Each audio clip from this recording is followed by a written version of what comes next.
Hello guys, नमस्कार। आप सभी का स्वागत है अपने चैनल शिवनाथ जी व्यापम हब पर। मेरा नाम है विभोर कुमार श्रीवास्तव और आज हम देखने वाले हैं सीटेट एग्जाम में आए हुए प्रीवियस ईयर के मैथ से क्वेश्चन। ये इसका पार्ट 3 है, ठीक है। तो देखो, पहला क्वेश्चन कब आया था? पहला क्वेश्चन आया था फरवरी 2015 में सीटेट के एग्जाम में 6th से लेके 8th तक वाले में, कि y के मान जिससे 4 अंकों वाली संख्या इतनी 9 से विभाजित हो जाए। तो देखो, यहाँ पे हमारे पास एक संख्या दी हुई है 5, 1, y और 3। हमको यहाँ पे ये बताना है कि y की जगह ऐसी कौन सी संख्या है ये 9 से पूर्णतः विभाजित हो जाए। डिविजिबिलिटी का एक रूल होता है 9 के लिए। 9 के लिए डिविजिबिलिटी का रूल क्या है कि अगर इसका जो ये सारा जितनी संख्या दी है, अगर ये 9 से डिवाइड हो रही है, इसका टोटल, अगर इसका टोटल 9 से डिवाइड हो रहा है तो वो संख्या 9 से डिवाइड होगी। तो देखो, हमारे पास ऑप्शन में क्या क्या है, यहाँ पे 2 और 3 है। अगर मैं यहाँ पे 2 या फिर 3 रखूंगा तो ये हो जाएगा 6, 6 2 8, 8 3 11, 11 9 से विभाजित हो रहा है? नहीं हो रहा है, तो हटाओ इसको, ये नहीं है। दूसरा क्या है हमारे पास? 0 और 9, 0 और 9। तो देखो, अगर मैं 0 रखता हूं तो हमारे पास क्या बनता है? 6, 5 1 6, 6 3 9, एक बन जाता है 9 जब हम क्या रखते हैं? 0। और दूसरा और अगर ये 9 है ना, तो 9 9 18, दूसरा क्या बन जाता है? 18 जब हम 9 रखते हैं। और हमको पता है कि 9 भी 9 से विभाजित होगा और 18 भी 9 से विभाजित होगा, तो ऑप्शन नंबर बी ही हमारा सही आंसर आ जाएगा। तो रूल क्या है डिविजिबिलिटी का कि 9 से की जो संख्या है उसका टोटल लिख दूं क्या? 9 से विभाजित, विभाजित कब होगा? जब संख्या के अंकों का टोटल, अंकों का जोड़ 9 से विभाजित होगा।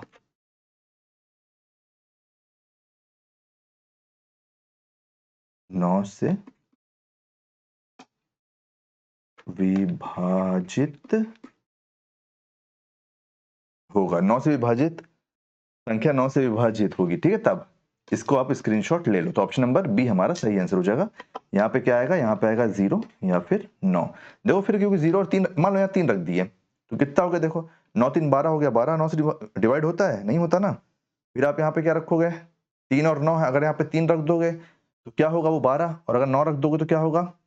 9 9 9 18। तो हाँ, 9 वाला तो हो जाएगा, लेकिन 3 वाला तो नहीं होगा ना। लेकिन 0 और 9 दोनों हो जाएंगे, तो इसलिए हमारा ऑप्शन नंबर बी सही आंसर हो जाएगा। चलिए नेक्स्ट क्वेश्चन देखते हैं, क्वेश्चन नंबर 2। क्वेश्चन नंबर 2 है 18 नवंबर 2012 में क्वेश्चन आया था, वही 6वीं से 8वीं वाला सीटेट। यहाँ पे हमको क्या बोल रहा है कि 2 की पावर अगर 10 है और ये पूरा एक, अगर इससे पूरे से एक घटा दिया जाए तो ये किससे विभाजित होगा? निम्न से विभाज्य है 4 2 4 10 2 3। मैं इसको दो तरीके से बताऊं। एक तरीका यह है कि मेरे को ये मालूम है कि 2 का पावर 10 कितना होता है। ये होता है 2 102, 8 होता है कि 4 होता है?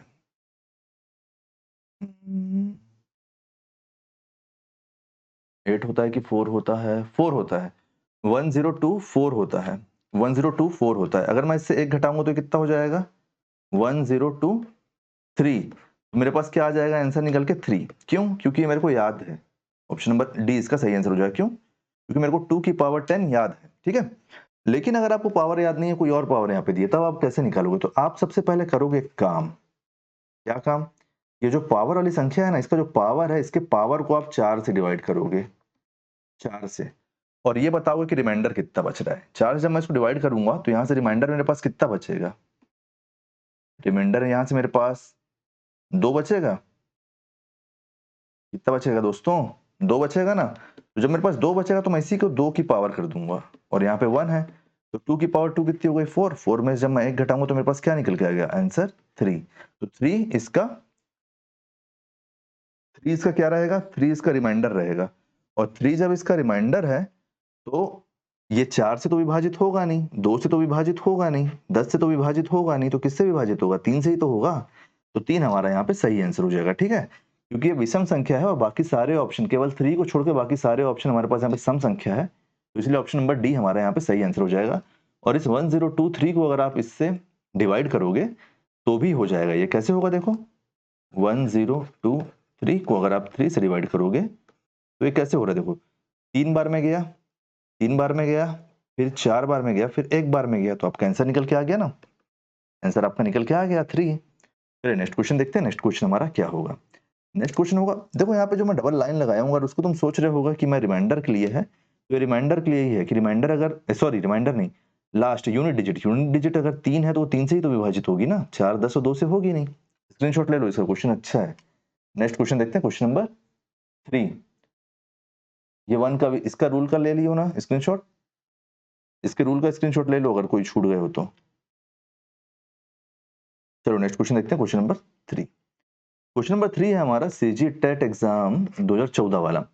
दो पूर्ण संख्याओं का गुणनफल 24 है, इन संख्याओं का न्यूनतम योग, योग मतलब टोटल हमसे पूछ रहा है, और न्यूनतम पूछा है, ठीक है। तो देखो एक को अगर मैं 24 से भाग देता हूँ, गुणा करता हूँ, तो ये हो जाएगा 24, तो ये तो न्यूनतम नहीं हो सकता। अगर मैं 2 से करता हूँ, 2 से कितनी बार में जाएगा, 12 बार में, तो ये कितना 2 से 12 बार में जाएगा ना, सॉरी हटाओ, ऐड करना था ना हमको, तो 24 और 1 कितना हो जाएगा 25, 2 और ये 12 कितना हो जाएगा 14,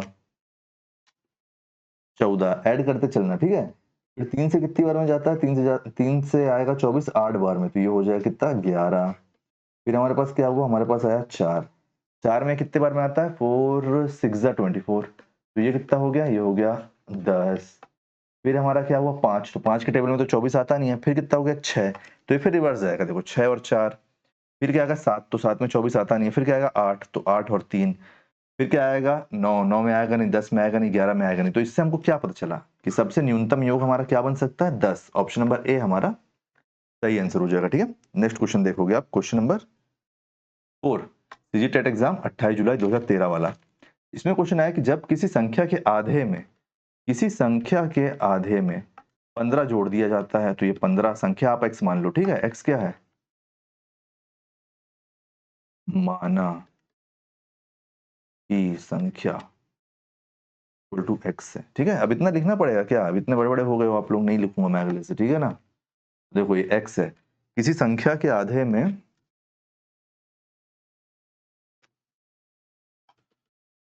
हे भगवान, संख्या इक्वल टू x माना, हमको क्या बोला, किसी संख्या के आधे में 15 जोड़ दिया गया है, 15 जोड़ दिया जाए तो परिणाम 39 है, परिणाम कितना है 39 है। तो वास्तविक संख्या का योग आपस में पूछ दिया है, ठीक है। तो यहाँ से आप ये एलसीएम लिए तो हो गया 2, यहाँ पे हो गया x प्लस ऊपर यहाँ पे क्या हो जाएगा 30 इक्वल टू ये कितना हो जाएगा 39। अब ये 2 यहाँ ऊपर जाके इंटू हो जाएगा, इससे एक लाइन खींचो सबसे पहले, यहाँ पे क्या है x प्लस x प्लस 30, ये ऊपर जाएगा तो ये हो जाएगा 78 x, ये 30 जब इससे माइनस हो जाएगा, 78 से माइनस होगा 30, तो ये हो जाएगा 48। 4 और 8 को अगर मैं आपस में प्लस कर दूंगा तो मेरे पास क्या निकल के आ जाएगा 12, 12। तो हमारा ऑप्शन नंबर डी सही आंसर हो जाएगा कि उस संख्या का योग 12 हो जाएगा। देखो पहले मैं सीजी व्यापम यहाँ का जो लिखा है वो लाल से लिखता था ना, ऐसे लंबा, अभी ऐसा लोगो बनाया हूँ, कैसा लग रहा है बताओ, अच्छा लग रहा है कि नहीं, चेंजेस थोड़ा बहुत चेंज रहना चाहिए ना। अब देखो ये आया है 13 में, ये आया 13 में, पिछला क्वेश्चन का पिछला भी 13 था 28 जुलाई वाला। अब एक चीज देखो, ये तो बहुत ईजी है यार, ये तो बहुत इजी क्वेश्चन आ गया। देखो 16 8 4, आप एक बात बताओ मेरे को, इसका मान निकालना है, ये 4 की जगह क्या आएगा 2 आएगा जब मैं इसको रूट से निकालूंगा, और ये 2 का इंटू होगा इससे, तो ये कितना हो जाएगा 16, 16 को जब मैं रूट से निकालूंगा तो 4 आएगा, 4 आएगा, और ये 4 का इंटू होगा किससे, इससे, तो मेरे पास बनेगा क्या यहाँ पे, यहाँ पे मेरे पास बनेगा क्या, यहाँ मेरे पास अंततः क्या बनेगा, अंततः मेरे पास यहाँ पे 64 बनेगा, और जब इस 64 का को मैं रूट से निकालूंगा तो मेरे पास बनेगा 8। तो ऑप्शन नंबर बी हमारा सही आंसर हो गया है। ये कुछ ज्यादा इजी क्वेश्चन नहीं आ गया था टेट के एग्जाम में आप लोग के लिए। नेक्स्ट क्वेश्चन, क्वेश्चन नंबर 6, 2012 वाले एग्जाम का है ये। 2010 में किसी नगर की जनसंख्या 30.3 मिलियन थी, यह संख्या किसके बराबर है इसमें से। आप एक बात बताओ मेरे को, 1 मिलियन का मतलब कितना होता है, 1 मिलियन का मतलब कितना होता है 10 लाख, याद रखना, ठीक है। जब कोई 1 मिलियन डॉलर बोलता है ना, तो समझ जाना कि क्या बोल रहा है वो 10 लाख, या फिर 1 मिलियन रुपी की बात कर रहा है तो क्या बोल रहा है 10 लाख रुपए। तो इस 10 लाख को मेरे को सीधे सीधे इंटू कर देना है, ये पूछ रहा है मेरे से, है ना, ये पूछ रहा है मेरे से। अगर मेरे को इसको शॉर्टकट में बनाना है तो क्या करना पड़ेगा, तो 10 लाख का इंटू कर दो आप 30.3 3 से, तो आंसर आपके पास क्या निकल के आ जाएगा 303, और फिर उसके बाद कितने जीरो लगेंगे, लगेंगे 5 जीरो, 1 2 3 4 5। तो ये हमारा सही आंसर हो जाएगा। ठीक है, क्या हमारा सही आंसर हो जाएगा 3 करोड़ 3 लाख, 3 करोड़ 3 लाख। तो हमारे किस ऑप्शन में है, देखो ये ऑप्शन नंबर डी हमारा सही आंसर हो जाएगा। ठीक है, 1 मिलियन में 10 लाख होते हैं, बस इनटू करना है और कुछ नहीं करना है। नेक्स्ट क्वेश्चन, क्वेश्चन नंबर 7, 11 वाले एग्जाम में आया है सीटेट के कि अगर ये चारों संख्या क्रमागत हैं, एक क्रम में लिखी हुई है, तो ये क्या बनेंगी। तो अब एक बात बताओ मेरे को, आप मान लो x को मान लो 10, आप मान लो x की जगह आप 10 रखोगे। ठीक है, देखो मैं ज्यादा वो शॉर्टकट में बताना नहीं चाहता, तो आप डायरेक्ट रखते जाओ। देखो यहाँ रखोगे 10 तो ये जगह 20, 20 में से 13 जाएगा तो क्या बचा 7। यहाँ रखो 10, 20, 20 में से 11 जाएगा तो क्या बचा 9। यहाँ रखो 20, 20 में से यहाँ रखो 10, 10 में से 2 20, 20 और ये 9 जाएगा तो क्या होगा 11।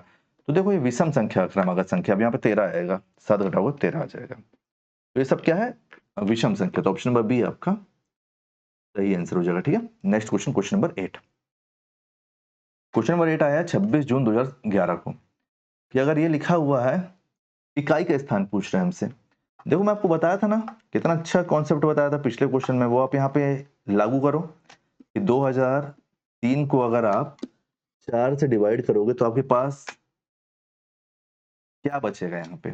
यहाँ पे बचेगा 3, रिमाइंडर 3 बचेगा ना। अगर आप इसको काटोगे तो रिमाइंडर 3 बचेगा ना, 5 जीरो। ऐसे ऐसे करते करते जाओगे तो कट जाएगा पूरा, लेकिन लास्ट अंत में क्या बच जाएगा, अंत में आपके पास रिमाइंडर बच जाएगा 3।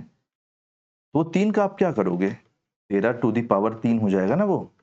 कैसा बात करते हो बताओ, हो जाएगा ना। और ये क्या होगा, ये हो जाएगा आपका 1297, और इसके यूनिट में क्या है 7। तो ऑप्शन नंबर बी आपका सही आंसर हो जाएगा। अब मैं इसका एक चीट कोड बताऊं आपको, आप पूरा करना ही नहीं अगर आपको याद नहीं है तो। आप केवल ये करना कि आपको पता ना कि यूनिट डिजिट में यहाँ पे क्या है 3 और यहाँ पे क्या है 3, तो आप यूनिट डिजिट का इंटू कर दो। यूनिट डिजिट का इंटू तो कर लोगे, 3 3 9 9 3 27, 27 ये 2 नहीं होगा क्योंकि यहाँ पे 2 आगे जाके प्लस हो जाएगा, है ना। तो इस 2 को आप खा जाना, इस 2 को हम नहीं मानेंगे बोलना, और इस 7 आपका यूनिट डिजिट का अंक निकल के आ जाएगा। 10 डिजिट का अंक नहीं निकलेगा ना ऐसे, ये केवल यूनिट डिजिट के लिए फंडा बताया हूं मैं आपको। चलिए अब आप नेक्स्ट क्वेश्चन देखेंगे, क्वेश्चन नंबर 9। क्वेश्चन नंबर 9 है हमारा 16 फरवरी 2014 के एग्जाम में आया है कि संख्या n को दुगुना करके उसमें y जोड़ा जाता है। ठीक है, संख्या n को दुगुना कर दो, उसमें y जोड़ दो। इस परिणाम को 2 से भाग करके, अच्छा 2 से भाग करके फिर इसमें वास्तविक संख्या n को घटाया जाता है। अच्छा लो n को घटा दो, अंतिम परिणाम क्या निकलेगा, अंतिम परिणाम निकलेगा तुम्हारा ये 2n है, ये प्लस y है, एलसीएम लोगे ना तो ये हो जाएगा 2, और ये जाके ऊपर क्या हो जाएगा 2n, ये माइनस और ये प्लस कट जाएगा, तो अंतिम परिणाम निकल के आएगा y अपॉन 2। y अपॉन 2 निकलेगा अंतिम परिणाम दोस्तों, y अपॉन 2। तो कौन से आंसर में बताओ मेरे को, आंसर नंबर डी हमारा सही आंसर हो जाएगा। ठीक है, अब हम देखेंगे next question, question number 10। Question number 10 आया है, जो लास्ट क्वेश्चन है 18 नवंबर 2022 को टेट के एग्जाम में 6वीं से लेकर 8वीं में। ये देखो क्या बोल रहा है, दो संख्याओं का योग 232 है। पहली संख्या मान, अरे नहीं पहली संख्या मत मानो, 32 है, जिसमें उनमें से यदि एक संख्या -36 है, अच्छा एक संख्या -36 है तो दूसरी संख्या को x मान लो, दूसरी संख्या क्या होगी पूछ रहा है ना, और ये हो गया 32। इतना इजी क्वेश्चन है, x को यहीं कहीं रखे रहो, 36 माइनस में है, हमको क्या मतलब, इधर लेके जाओगे तो प्लस में हो जाएगा। तो 32 प्लस 36, तो x निकल के आ जाएगा क्या, x निकल के आ जाएगा 60, एक मिनट,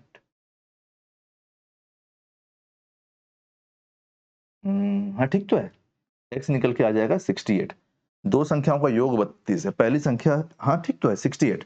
ऑप्शन नंबर बी हमारा सही आंसर हो जाएगा। देखो डरना नहीं कि संख्या का योग 32 है तो 68 कैसे, भाई पहली संख्या हमारी 68 है, 68 में अगर आप 32 को जो दो संख्याओं का योग बोला है ना, तो अगर आप जोड़ोगे इसमें 36 को, वो भी माइनस वाले 36 को, तो ये तो इससे माइनस ही होगा ना आगे जाके, तो 68 माइनस 36 होगा ना भाई, तो निकला तो 32। टेंशन किस बात का, टेंशन किसी बात का है ही नहीं, स्क्रीनशॉट ले लो इसका भी, बढ़िया क्वेश्चन है। तो उम्मीद करता हूँ सारे क्वेश्चन आपको समझ में आ गए होंगे। कहीं पे भी कोई भी डाउट होगा ना तो पूछ लेना, डिस्क्रिप्शन में मैं आपको जितने बताया हूँ ना, Chhattisgarh Indian GK, maths, reasoning सबके पीवाईक्यू चल रहे हैं, आप उसको जरूर चेक करो। वीडियो आपको कैसा लगा आप ये जरूर बताना, अपना फीडबैक जरूर देना। वीडियो अगर पसंद आया हो तो वीडियो को लाइक कीजिए, वीडियो को शेयर कीजिए, आने वाला वीडियो के लिए चैनल बने रहे, चैनल को सब्सक्राइब कीजिए। Thank you.